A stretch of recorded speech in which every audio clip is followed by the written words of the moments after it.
Go. All right, all right, all right. Good evening. I just need to start everything up on every end, just making sure all our platforms are going live. Amen. But this evening is Let's Just Talk with Kim. And of course, I am Kim, and I have my lovely co host, Theodora Carter. Woo, woo, woo, woo, woo. And we have our very special guest this evening. Very beautiful, phenomenal woman of God, Trey Kearney. Woo! So Trey, go ahead and tell the people about you.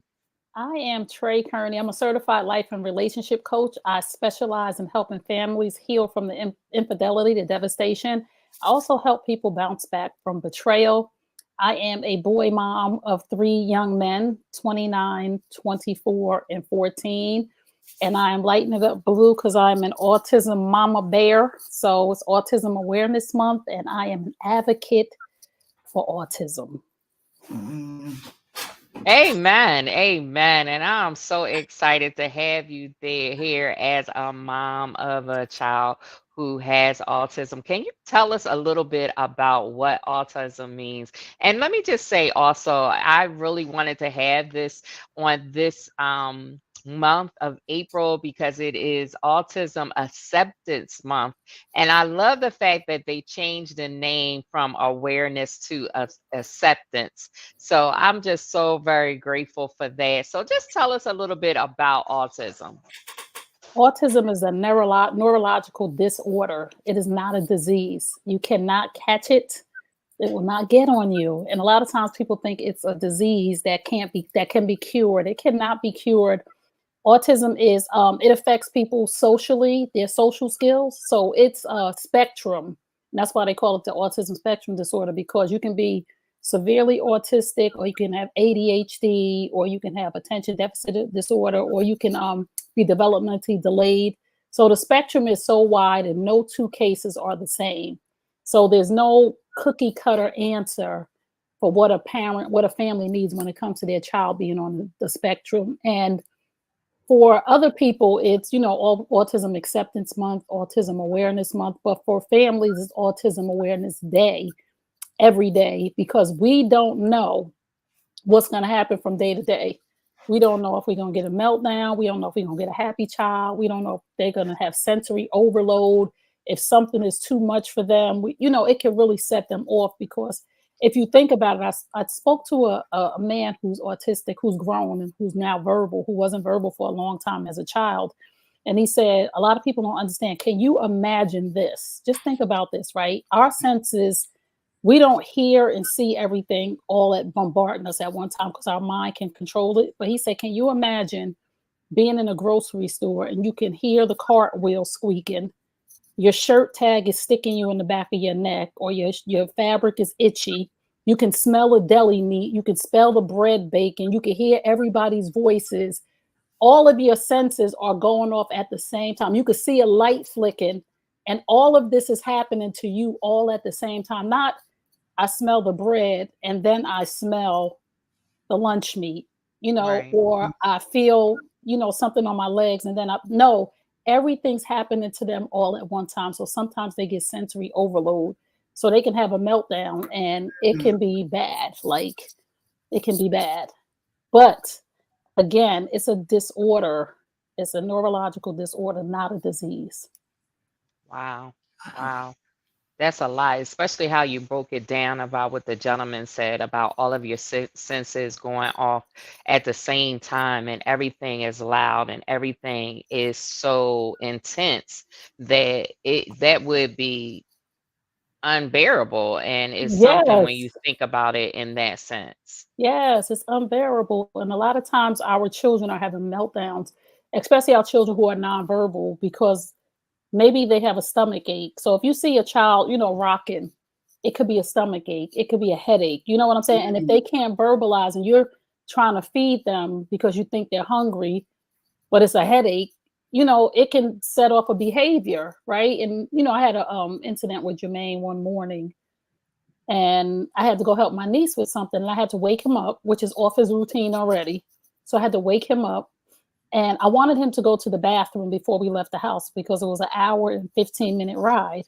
So I'm like, I need him to go to the bathroom. So once he saw his bag by the door, if his bag, that means it's time to go. Like, we're not doing nothing else. Get my bag, dress me, let's go. So I showered him, got him ready, but he hadn't went to the bathroom. So I was like, I need him to go to the bathroom. So I tried to sit him on the toilet upstairs, and he didn't have to go. So when I came downstairs and he saw the bag and I put his shoes on, I went in the bathroom. I said, you got to go to the bathroom. And he's moving away from the bathroom. And I'm like, I need you to go to the bathroom because we have a long ride. So he can't talk to say, Ma, I don't have to go to the bathroom. Leave me alone. So he had a complete meltdown, like attacked on full-blown attack. And I knew what the meltdown was from. So I was inside the bathroom. So I had to push the bathroom door closed until he could gather himself. Because another thing that the young man told me, who is on the spectrum, who speaks now, he said, when we go into those moments of rage or meltdown, we don't know you. You're no longer mom to us. You're no longer grandma. You're no longer the teacher. You're no longer friend. We are in fight or flight. And until we had the moment to bring ourselves back, we're not attacking you because we don't even know you. So I had to just close the bathroom door. And he was pushing. He's 14 now. He was pushing and I was pushing. I was like, yo, so I put the water on to distract him so he could hear something different. Then I flushed the toilet and then I waited. It got quiet. And then I came out and he was calm. But that was his way of saying, I said I don't have to go to the bathroom. Like, you really doing too much. But being that he's nonverbal, what else do you do when somebody's trying to force you to do something? So that's why they have behaviors in school and stuff, and parents get called all the time. It's like, you got to know when to back off. Right. So you homeschool. Yes. Now, right? What led to you transitioning from him going to a school to homeschool? I homeschool because the pandemic happened. That's the first thing, but he's not back in school yet. Mm-hmm. But I homeschooled him because the pandemic happened, because he's nonverbal and it was a breathing issue. Mm. So imagine your child can't tell you he can't breathe, and you got to wait until, maybe too late. Mm-hmm. So that was like an anxiety thing for me. And a lot of parents who have children on the spectrum, we have high anxiety.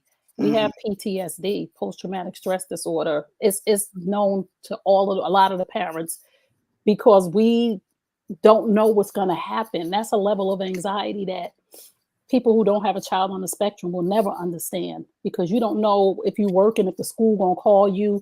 You can't keep missing work because your child is doing this. Or there's so much anxiety. So that was one reason why I took him out of school. And then the school here now, not to knock any school, but I don't think they give them the environment that they're not equipped to give them the environment that they need. Our children need schools that cater to just autism, not a contained classroom where we have, it's 4 people in the school that have autism or 6, and we just deal with that. No, they need an environment where the people are catering to them, coming into their world. And this is why there's so many instances and incidents where children on the spectrum are having moments and are, being aggressive, because you're not coming to their level and you're trying to put them on a curriculum that the school is using. That curriculum doesn't work for autistic. That curriculum don't work for a regular child. Right? Say so. How many kids learn, you're not dealing with children. Some children learn visually. Some learn audible, some need hands-on. So no 2 children are alike, but at least you can explain to an atypical child, not normal, because our kids are normal, but an atypical child, sometimes they don't understand. So y'all trying to put our children on a spectrum on a curriculum. Like, you got to sit down and you got to write line down. We need you to do 3 of these and 5. And they're like, no. And then some teachers, not all, some are really good. His teacher that I love, that was his teacher from the time he was 9. She was amazing. She still is. She still works with him. But she would cater to him like, okay, you can get up, but you have to come back in 5 minutes to finish the task. And it wouldn't necessarily be 5 minutes, but it was letting him go, but making him understand you still have to complete the task because this is the real world. But you can't do something to somebody. You can't do that to an atypical child, make them do something and they not yelling. And you see the regular kids in school yelling and screaming and cursing the teachers out now. Mhm. So Right. a nonverbal child is just expressing themselves, physically because they can't talk. Mhm. And, I don't think the schools in this district where I am right now, he does need to be in school, but I don't think the schools in this district are equipped to do what Jermaine needs or to be able to let him have a peaceful existence in the school. And I don't need you calling me 999 times. Let me just, he gonna be home. We're gonna do work at home and we're gonna make sure he all right. And my thing with school is I don't care if Jermaine knows how to write. I don't care if Jermaine knows colors. I need Jermaine to be able to wash his butt, brush his teeth, brush his hair, be able to function in a group of children, all that other stuff. Our kids don't even write. Mhm. They ain't even learning cursive. They ain't signing no names. So why y'all trying to do that to them? Take them to the Right. supermarket. Set up a supermarket inside the class and let them push and go grocery shopping. Practical So learning for Yes. yes, life, practical yes, life Yeah. skills. Life yes, skills. yes. So Hmm. that's why I'm deciding to homeschool. And Are there then go ahead, Theo. are there any schools like anywhere that just are totally devoted to Yes, autistic children? yes. There are schools that are totally devoted to autistic special needs children. Yeah. So it's just a matter of finding one that's in your area, District, yes. district. Yeah. Hmm. Is it a lot of them, or is it more so No, hard to find? they're hard to find. It's not a Mhm. lot of them, but Okay. they're around, and you can find them.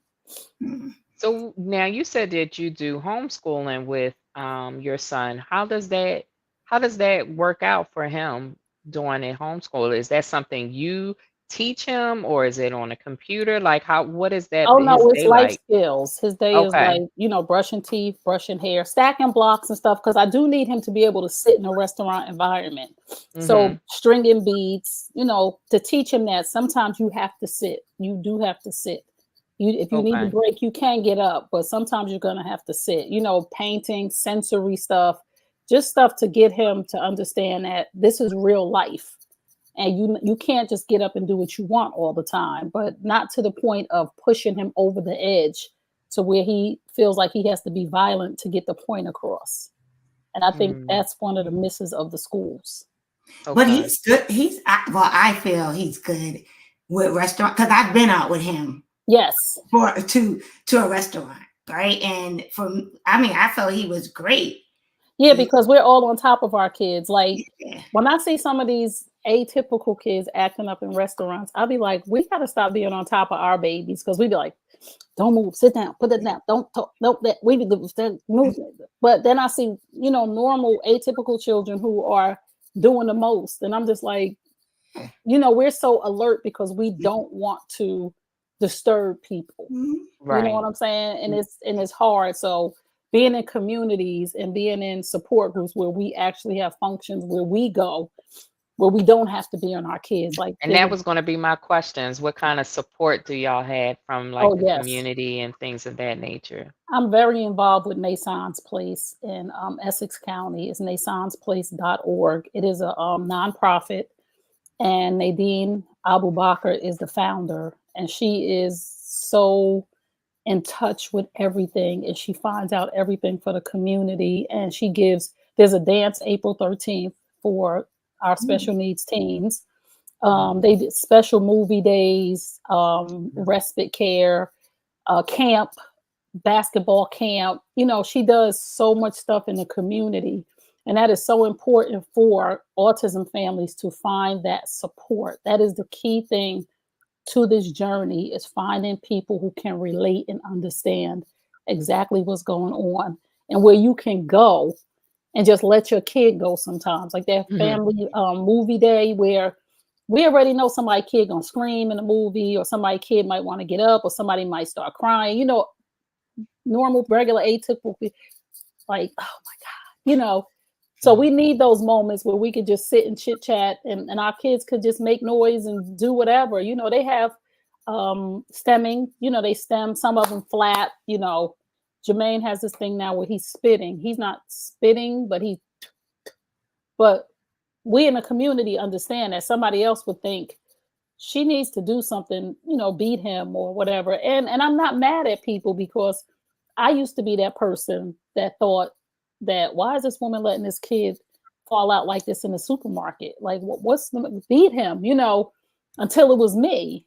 And now I'm more aware when I see children, acting out or having a moment. I'm thinking to myself now, he or she may be on the spectrum, or it may be something else. It could be anything because everything that looks a certain way on the outside is not what's going on the inside. And we have to be mindful of that. Like, not only with autism, but with like mental illness and even people who have sickness like cancer and we got to be mindful. Just because somebody is looking a certain way on the outside doesn't mean something's going in on the inside. And everybody that's smiling is not happy.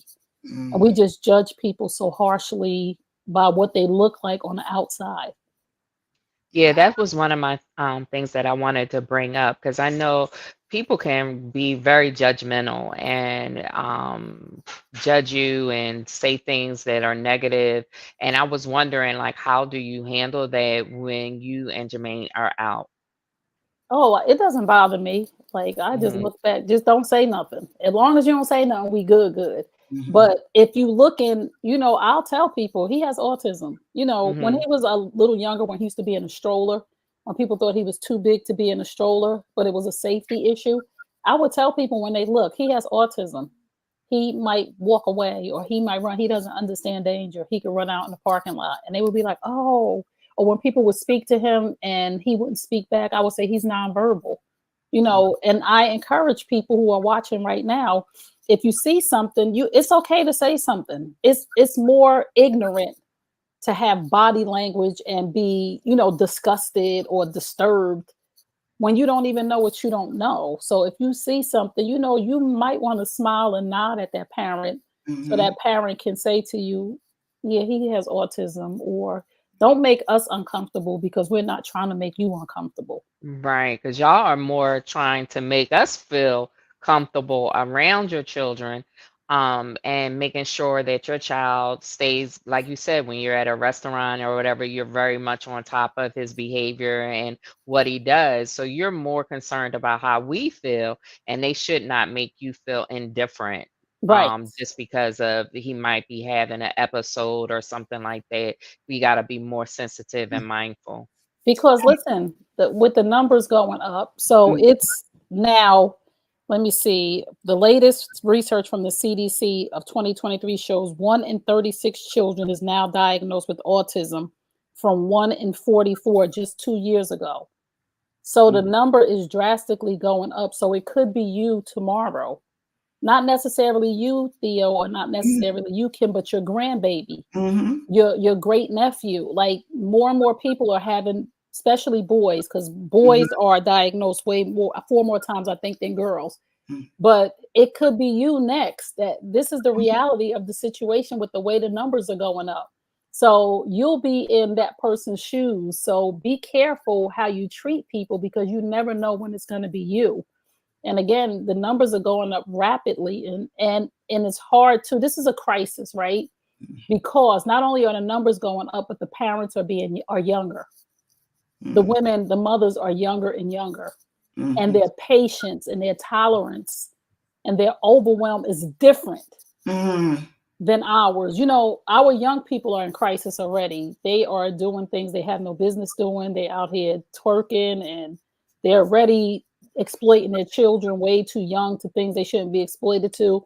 They're already not patient with their atypical children. Mhm. So this is why it's going to be a really big crisis if we don't catch hold of this. There are going to be more parents because we've heard about parents who have unalived their children. We've heard about parents who have tried to take themselves out with the child. Mhm. It's overwhelming, and people don't understand that sometimes you have to fight your own child. Like Mhm. I see parents, they have scratch marks on their hands, on their necks, on you. Nobody understands the severity of it unless they're in it. Mhm. So we have to be mindful. Again, this is my main concern right now is that we have young mothers who are going to have children on the spectrum who are not prepared at all to cope with this, to have patience for it. And it's going to get out of hand if we don't bring awareness, one, to our communities, and two, to the insurance companies. The Mm, insurance companies are a major problem with giving us services that we need. And these young mothers are going to need mental care. They're going to need services through the insurance providers. They're going to need more respite. Respite is when somebody comes into the home and gives the parent a break.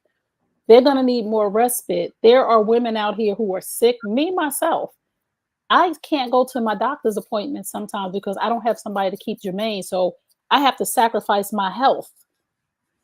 You know what I'm saying? Because I don't have the right child care. And there's people with way more extreme situations than mine. But just think, I had to have one of my cousins sit in the car with him while I went to the doctor today. mhm, And they were in the car, for 2 hours because he doesn't want to get out the car. And he'll have an episode that nobody in the doctor's office wants to see. And they don't want to cater to us. So these are things that people need to know that go on the inside. And a lot of times the doctors and teachers and insurance companies, they don't know because they're not dealing with this on a regular basis. They only know from the book mhm, or what somebody told them. Baby, let me tell you something.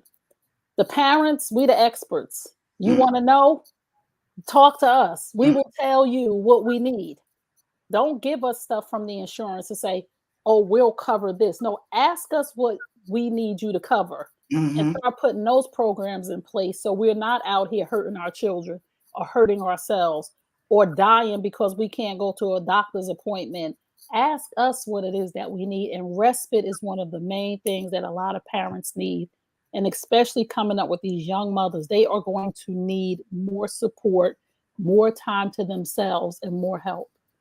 And so, let's talk about advocacy, right? So, what type of advocacy is out there or is needed, right? Like, how can, we support, right? Like individual support, right? Getting certain legislation passed, getting the type of needs, things that you need, right? Right. Because it needs to be treated like any other type of legislation or something that we're trying to bring forward.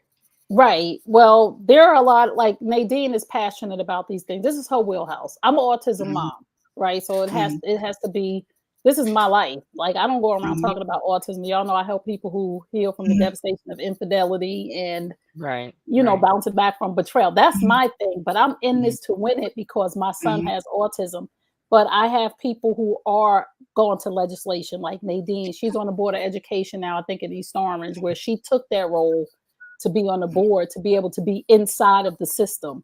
Because y'all out here making decisions for special needs classes and you don't know what you're doing.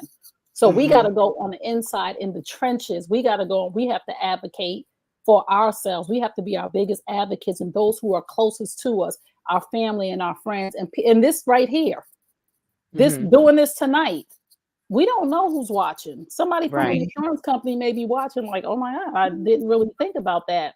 And then there's a young man that I met, and he has a program called Empower You. I saw him this weekend when we did a family fun and resource day. His name is Dr. Marlin, and his company is called Empower You. So he's big on this, and he's in the trenches. So we just have to have more and more people in the trenches, and we have to support those people and give them platforms like this to talk on and to be the parents to talk to those people who are advocating for us to tell them what we need.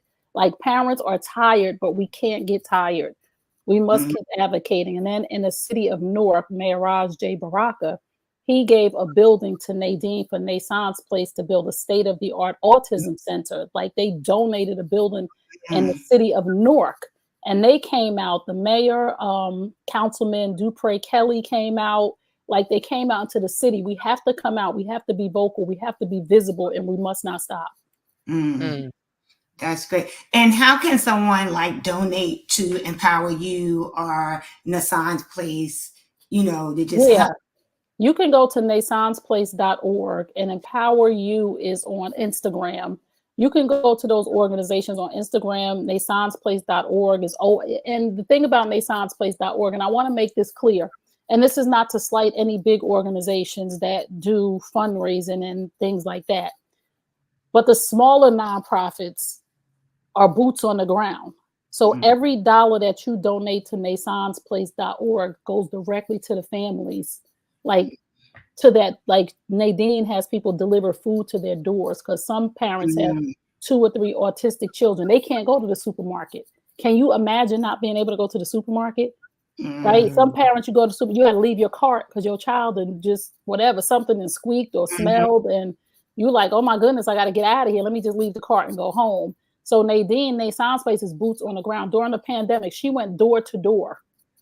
Even though we were mad at her, the people closest to her and her family, we were like, it's a pandemic. Like, folks is done. She was like, I don't care. The families don't have food. And that is the main thing that we must remember, is that there are certain organizations where there are certain communities that the money doesn't trickle down to. So we got to be careful not to donate ever to certain people, but ask those people, where does this money go to? Is this going to the inner city? Is this going to the underserved? Because that money most of the time never reaches us. That's we a good point, Trey. It never reaches us. Every dime that Nadine gets from Nason's Place goes straight back into the community. Straight back. I'm talking about straight back. When the pandemic hit and Jermaine didn't have a trampoline, I called Nadine because, you know, he needs a trampoline because that's what he does in school. And they were totally thrown off their regimen. So it was really bad for a lot of us. I looked everywhere on Amazon. I was looking, I could not find, I don't know where Nadine got a trampoline from. But when I tell you it was a trampoline at my door 2 days later, no charge. Listen, when I tell you she takes our children to camp, and the people who are not able to pay, she gives scholarships. And even sometimes Nadine, when the funds are not there, she gives her own money. Like, she does respite. She'll have somebody bring their child to her house. This is what boots on the grounds look like. This is what organization, a support group, and you know, this is what that looks like. So we just have to be careful when we see cups that say donate to autism, or different companies that say it. You can ask them, where's this money going? I'm from such and such county. Is this money going to reach my people? And then they'll let you know. Right. So like, is there like a training, like if you wanted to volunteer, does she offer some type of training? Yeah, she does. Nadine offers training. Nadine offers, she has people on the team who are well qualified. And when she brings people in, when you're leaving your child with her, her people are qualified to take care of your child. But if you want training, she will definitely train you. Okay. And I'm not sure if it's me, but it seems like, Trey, you froze. Is she frozen for you? Yeah, a little. Oh yeah, that might be my internet. It's crazy over here, but I'm still here. Okay. So what type of training is available to train individuals to come in and provide respite care? Because I would imagine that's specific training that is needed. Right. Like, do you have to be certified? No, you don't have to be certified, but you do have to come in and you do have to interact with the children, and you do have to be around Nadine's staff and the people who work with the children closely to see if anybody can really volunteer, but it's not for everybody. It's not for everybody. So don't come if you're going to be scared of the children because they may have a moment. Don't come if your heart is not in it. But if it is, and this is something that you want to do, I tell you, Nadine will definitely train you, and she will point you in the right direction if you want this to be part of your career, or you want this to be something that you do on a regular basis. Nice. What else can we do to support and just to get the word out? Like, I really want this to be an educational process, even for us to help and to support. I know donations, maybe volunteer. Is there anything else? Like, is there like physical donations that would be needed? You can, the main thing is to look around at the people in your community, right? The people who are closest to you, your family, your friends, people that you know in a community have a child on the spectrum, and support them. I was talking about this last night by just calling that person and saying, hey, you want to do a virtual wine? You want to talk? You need something? The thing about it is it's not sometimes about giving money or being with the person. It's about making sure the person who is the autism parent or the caregiver is okay. Mm, And this is a silent, lonely journey sometimes. We don't get invited to everything because sometimes people assume they're not going to come anyway. You understand what I'm saying? So Right, when they right. assume we're not going to come anyway, we feel like you don't want us there because you don't want our child around your children or around you. So I would say just reach out to the person, invite them, ask them how you can support them. Because if you ask a person how you can support them, they'll let you know. mm. Okay, I'm okay, still that's here. I know good. my screen went black. I don't know what's going on Yeah. on my end, but I'm still here.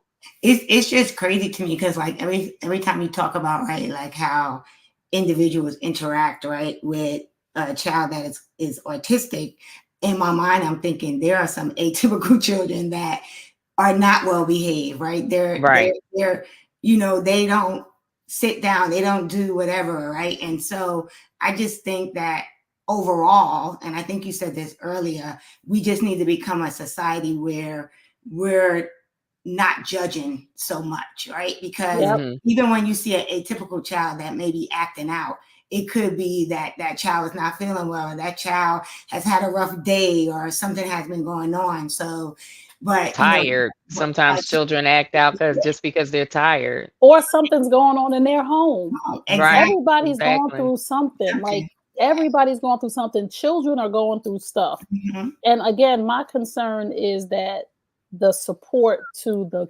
caregivers hmm is always a miss, and not just autism moms and dads and caregivers, but caregivers in general get looked over. You know what I'm saying? hmm And I think we Mhm. have to stop looking over the caregivers. And I know that you guys have been caregivers, and hmm feeling alone is a desperate feeling. And yes, unfortunately, desperate people do desperate things. hmm So, again, with these numbers rising, we don't want these children to be hurt. We don't want them to be battered. We don't want them to be, you hmm know, taken out. We don't want the parents to be hurt and battered. Like it's scary when your child is out of control and there's nothing you could do. We just heard about the young man who was killed by the police officers, Mhm. hmm and it's devastating, but it's a wake up call for training. You know what I'm saying? Like these Right. officers need to be trained properly because our children look normal. My son does not look like he has autism at all. hmm If you just walked up to him, you would never think. And if you told him as a police officer, put your hands up, he don't know what put your hands up means. Right. So if you don't know that and you think this is a normal 14, 15-year-old who is being aggressive and still coming at you, you don't know. Your mind is telling you this person is going to hurt me. They have a weapon.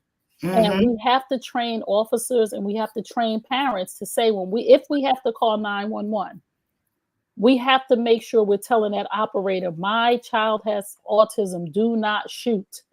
I mean, clearly, do not shoot, do not hurt my child. If they don't know, they just don't know. Not that I'm condoning anything that went on, because we don't know what the investigation will show. But when we're in the heat of the moment, anything can happen if people are not trained properly and if Mhm. people don't call properly. I have a sticker on my door now that says, an autistic child lives here, may not Mm. respond to help, right? I have a sticker on my car now. After this just happened recently, I have the sticker on my car, autistic child on board, may not respond to help. And it has a couple of other things that tells the officers or the first responders, not only for his safety, but what if I fall? What if I pass out in the car? hmm Right. Right. And they're trying to help me and they open the door on the highway and let him out. He yeah, doesn't know that the cars on the highway will run him over. He'll run out. If they don't know though, and they're hmm just trying to get him out of the car, and I'm, unconscious or something, what do you think they're gonna do? They're gonna see a 14-year-old boy that they think is normal, and they're gonna open up the car and say, "Get out, young man." And he run in the woods, running it. So we have to be mindful of the things that can happen, not only because they can be aggressive, but if something happens to me in my house and it's just me and him home alone, my neighbors know that Jermaine has autism. My neighbors know that he'll wander off. They know. And that sign on the door is to let those first responders know that there's a child in this house that has autism. And my neighbors have permission. When you see a police officer or first responder or ambulance outside my door, y'all come and tell them, don't let Jermaine out. Get Mhm. him. So we have to be okay with letting people know what's going on. And we have to get better training for not only the first responders, but for the parents as well. Because when we're in crisis, we got to be mindful of what we're saying to the 911 person. Like, we can't go and say, my son is hurting my daughter. My son is, Mm. you know what I'm saying? Because they're Right, thinking like, right. what is going on? We're coming, ma'am. Where are you? My son is being violent. He has a weapon. They don't know if you don't say, my child is on the autism spectrum, has mental issues. He will not hurt you. Please do not shoot. I was like, we got to be really clear with that. Please do not shoot. So when we hear these 911 calls, we know that they were done properly. And I know it's the heat of the moment, but these are the things that's on my mind now because my son is now 14 and we already know that there's a problem with law enforcement when it comes to Black Yeah. men. Right, Mhm. right, And my right. son is not a cute little Black boy not anymore. He's a Mhm. Black man. Mm-hmm. And I need people to understand that, you know, don't come in here shooting Mhm. whatever you do. And Right, he's right. nonverbal, so that's also That's even very, makes it that's, worse. that's Yeah. very important, Yes. right? That they, Yeah. So if you don't know he's nonverbal, yeah, you think he's being honorary. You think he's, being disrespectful or not complying. Like, no, he don't know what you're talking about. But if they Right. don't know and they're looking at him, you're thinking, oh, you're a smart aleck, huh? hmm Oh, we're gonna take you down. And like, no, he's not a smart aleck. He is nonverbal. He's on the autism spectrum and he does not understand what you're saying. But we have to make sure that we're clear on that. hmm Wow. wow, Well, Trey, I really do appreciate you coming out tonight and just sharing your experience and your knowledge on autism and just allowing us just to be able to really speak, peek inside, because I'm sure it's a wealth of information more that you could share, but just give us a peek inside of your life and what autism really is and what it means, and just to make more just give more attention to it. So I just truly do thank you for coming out this evening. Thank And I you for do want to having me. give you an opportunity to let people know how they can get in touch with you, where they can find you. You can find me on at Trey Kearney on Instagram. My website is my name, www.treykearney.com. I'm all things Trey Kearney, but more importantly, for parents and families who are struggling with the diagnosis and who are struggling with behaviors with their children, you can go to nasonsplace.org and Nadine will help you wherever you might be. I don't care where you are. The most important thing for you to do is to get the resources that you need and to get the support that you need. You don't have to go through this journey alone. And so many people don't want to be a burden, but you're not a burden to the right people. And if you ask for help, help will come. Like today, I had to call my cousin and say, listen, I got to go to the doctor. I need somebody to sit in the car with him. And her Right. daughter said, oh, I can do it. I'm home today. And I was like, thank you. But had I not asked, because at first I was like, I'm going to just, because his dad was supposed to come but couldn't make it. So at first I was like, I'm just going to cancel. But I was like, my health is at risk. hmm You know what I'm saying? I got to make sure I'm okay because if I'm not here, then who's going to take care of Jermaine? Even Right. though it still was about him, but still I need to make sure I'm okay. But Right. you know Right. what I'm Right. saying? See Because you how? as mothers, our lives revolve around our children. So I yeah, definitely get Yes, that. Can you yes. spell out that website for me, please? www.nasan,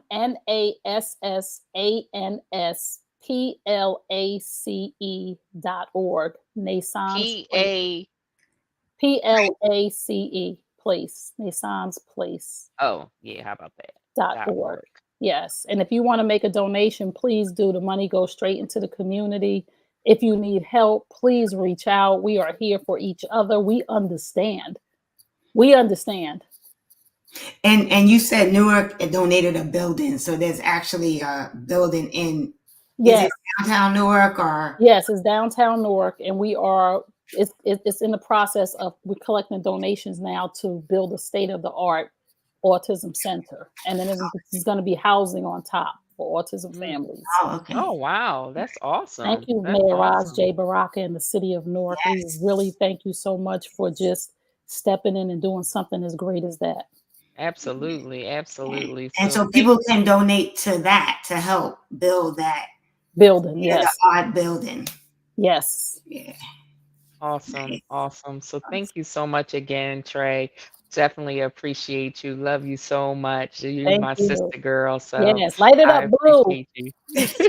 Get Yeah. your blue, put a blue sign outside your door. And anything that you learned or heard today, pass it on. I'm talking to the people that are listening right now. Hmm. Anything that you learned or heard today, pass it on because somebody that you are connected to, even though you don't know it, is dealing with autism, whether it's their grandchild, whether it's your kids are dealing with somebody with autism in their school.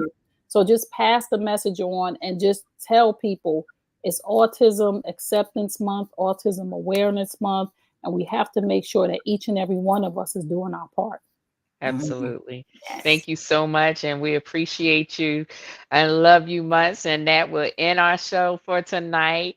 Have an awesome evening. Love you all. Bye.